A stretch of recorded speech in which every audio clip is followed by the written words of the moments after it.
বিগত কয়েক বছর যাবৎ অচল হয়ে আছে বরিশাল স্টেডিয়াম। জেলা কিংবা বিভাগীয় পর্যায়ের কোনো খেলাই হয় না এই স্টেডিয়ামে। এমন অবস্থায় সন্তানদের ভবিষ্যৎ নিয়ে চিন্তিত অভিভাবকরা।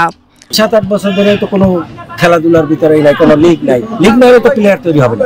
টাকা আছে, তাদের ওই সদ ইচ্ছা নাই, তারা চাইলে লিগ চালাইতে পারে, কোনো সমস্যা নেই। আন্তর্জাতিক স্টেডিয়াম ঘোষণা করা হয়েছে এবং সে কার্যক্রম এগিয়ে চলুক, ভালোভাবে হোক, এটা বাস্তবায়ন হোক।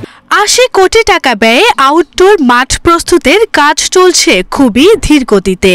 তবে খেলোয়াড়দের আশা, মেয়র পুত্রের হস্তক্ষেপে শীঘ্রই প্রাণ ফিরবে স্টেডিয়ামে। আমাদের শুধু লিগ টুর্নামেন্ট হিসেবে আছে জেলা পর্যায়ে, যেটা বয়স ভিত্তিক, ওইটা আর হচ্ছে স্কুল ক্রিকেট।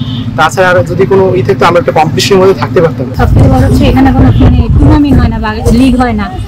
লিগ না হওয়াতে আমরা অনেক নিরাশ হই। বিগত 7 থেকে 8 বছর বরিশালের ক্রীড়াঙ্গনে বিধ্বস্ত অবস্থা, সেইখান থেকে একটা পর্যায়ে আনা সময় লাগবে, বাট ফুটবল মাঠটা অলরেডি প্রিপেয়ার্ড হয়ে গেছে।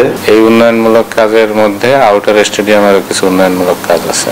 তো সব মিলে এখন আমাদের খেলাধুলা অনেকটাই বন্ধ আছে এই মাঠের অভাবে। যাতে সেটা চালু করা যায়, সেজন্য দ্রুত কাজ শেষ করার জন্য আমরা কথা বলেছি। এদিকে খেলা না হওয়ার জন্য ক্রীড়া সংস্থাকে দুষছেন প্রবীণ খেলোয়াড়রা।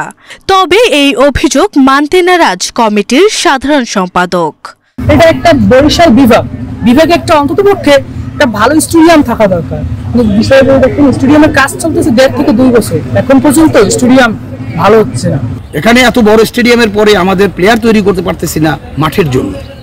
আজকে আউটডোর স্টেডিয়ামটা আমাদের লিগ হওয়ার কথা ছিল, আর ভিতরের স্টেডিয়ামটা হবে আন্তর্জাতিক মানের খেলার জন্য। আশ্চর্য বিষয়, কন্ট্রাক্টরদের উদাসীনতার জন্য, ফান্ডের অসুবিধার জন্য আজ দীর্ঘদিন পর্যন্ত কাজটা পড়ে রয়েছে। দ্রুত নির্মাণাধীন কাজ শেষ করে অচল এই স্টেডিয়ামকে সচল করার দাবি বরিশালবাসীর। আরভি ইসলাম হিমু, এশিয়ান টেলিভিশন।